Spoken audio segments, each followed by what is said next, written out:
اللہ الرحمن الرحیم۔ ناظرین، بنی آدم کی زندگی میں روزمرہ وہ زندگی ہوا کرتی ہے جو صبح سے لے کر شام تک، شام سے لے کر صبح تک،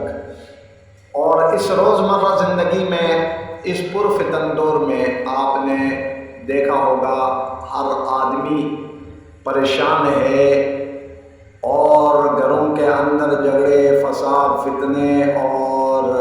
تنگ دستی وغیرہ وغیرہ بہت ساری ایسی چیزیں ہیں جس میں رزق کی تنگی اور ہر آدمی پریشان حال ہے۔ وجہ کیا ہے؟ وجہ یہی ہے کہ آقا علیہ الصلاۃ والسلام کی زندگی کو ہم نے چھوڑ کر اپنے مرضی کا زندگی گزارنا ہم نے شیوا بنا دیا، جس کی وجہ سے یہ پریشانیاں اور فکر و فاقہ اور تنگ دستی، جھگڑے، فساد پیدا ہوتے ہیں۔ بنی آدم کے لیے آقا علیہ الصلاۃ والسلام کی زندگی مبارک جو اسوہ حسنہ فرمایا گیا، چاہے گھریلو زندگی ہو، چاہے کاروباری زندگی ہو، معاشرت اور معیشت، یہ دونوں چیزیں وہ ہیں جو آقا علیہ الصلاۃ والسلام کی زندگی مبارک جس طریقے سے آقا علیہ الصلاۃ والسلام نے اصحاب کرام رضوان اللہ تعالی علیہم اجمعین کو تعلیم و تربیت دی، اور صحابہ کرام دنیا کے عظیم کامران اور کامیاب ہو گئے، وہی عمل اگر میں اور آپ اپنائیں تو یہ تمام چیزیں جو میرے اور آپ کے ساتھ زندگی کے ہر موڑ میں پریشانیاں اور مصائب عالم آتے ہیں، اس سے چھٹکارا حاصل ہو سکتا ہے۔ اس کے لیے مسنون دعائیں ہوتی ہیں، وہ مسنون دعائیں جو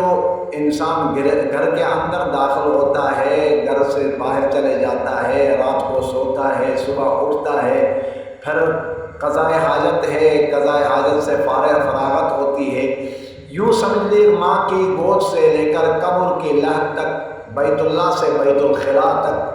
تمام وہ مسنون دعائیں ایسی ہیں جس پر میں اور آپ عمل کریں گے تو کبھی تنگ دستی اور فکر و فاقہ اور جھگڑے، فساد اور شیاطین کا وسیلہ ہمارے گھروں میں نہیں ہوگا، گھروں کے اندر خوشحالی آئے گی۔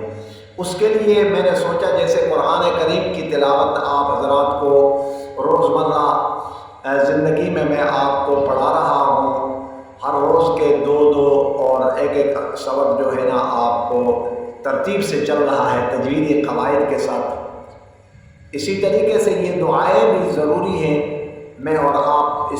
ان دعاؤں پر بھی عمل کریں گے، اور یہ دعائیں بھی بامِ ترجمہ آپ کو پڑھائے جائیں گے، اس پر آپ ضرور عمل کریں، اور عمل کرنے کے بعد اس کو آگے شیئر بھی کر لیں، ساتھیوں کو اس کی ترغیب بھی دے دیں، تو تمام پریشانیاں انشاءاللہ بفضل خدا انشاءاللہ آپ کی پریشانیاں دور ہو جائیں گی۔ اور آج سب سے پہلے اسٹارٹ کر لیتے ہیں بیت الخلاء میں داخل ہونے سے پہلے کی دعا۔ بیت الخلاء میں ظاہر بات ہے انسان روزمرہ زندگی میں کم از کم دن کو 4-5 مرتبہ اگر کم گیا تو جاتا ہے، اسی طریقے سے رات کو تو قضاء حاجت تو ہوتی ہے، اور رفع حاجت جو ہے نا، یہ اگر خدا نخواستہ کسی کا پیشاب بند ہو جائے، پاخانہ بند ہو جائے تو کتنی شدید تکلیف ہوتی ہے، اور اگر ہم اس کو سنت عمل کے طریقے سے ہم رفع حاجت کے لیے بیت الخلاء میں جائیں اور آقا علیہ الصلاۃ والسلام کے فرامین کے مطابق عمل کر کے جائیں تو رفع حاجت بھی اچھا طریقے سے ہوگی اور کوئی تکلیف بھی نہیں ہوگی۔ تو آئے آج اسٹارٹ کر لیتے ہیں۔ بیت الخلاء میں جانے سے پہلے آپ نے پڑھنا ہے۔ آپ کے ذہن میں یہ سوال آ جائے گا کہ بیت الخلاء میں اندر داخل ہو کر پڑھنا ہے یا بیت الخلاء میں داخل ہونے سے پہلے پڑھنا ہے؟ یاد رکھ لیں، بیت الخلاء میں داخل ہونے سے پہلے یہ دعا پڑھنی ہے، اللہم انی اعوذ بکا، اعوذ بکا من الخبث، میم زیر می، نون لام زبر نل، من الخابش خو، بابش کو، سادیسی، من الخبث وال، واو لام زبر وال، خا زبر خا، با الف مد زبر با، والخبا، حمزہ زیر ای، سادیسی، والخبائث، اللہم انی اعوذ بک من الخبث والخبائث، اے اللہ عز و جل میں ناپاک جنوں نر و مادہ سے تیری پناہ مانگتا ہوں۔ اے اللہ عز و جل، اے اللہ عز و جل میں ناپاک جنوں نر و مادہ سے تیری پناہ مانگتا ہوں۔ یعنی جنات کا بسیرا،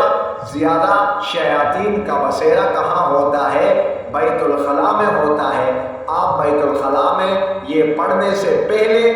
پڑھنے کے بعد آپ داخل ہو جائیں گے تو جنات آپ کے اوپر حاوی نہیں ہوں گے، اور آپ کی قضاء حاجت، رفع حاجت بھی اچھا طریقے سے ہوگی انشاءاللہ۔ آگے دوسرے دعا بیت الخلاء سے نکلنے کی بھی انشاءاللہ ہم آپ کو پڑھا دیتے ہیں۔ آگے نیکسٹ جو ہے نا ویڈیو آپ کے پاس آ جائے گی۔ والسلام علیکم ورحمۃ اللہ وبرکاتہ۔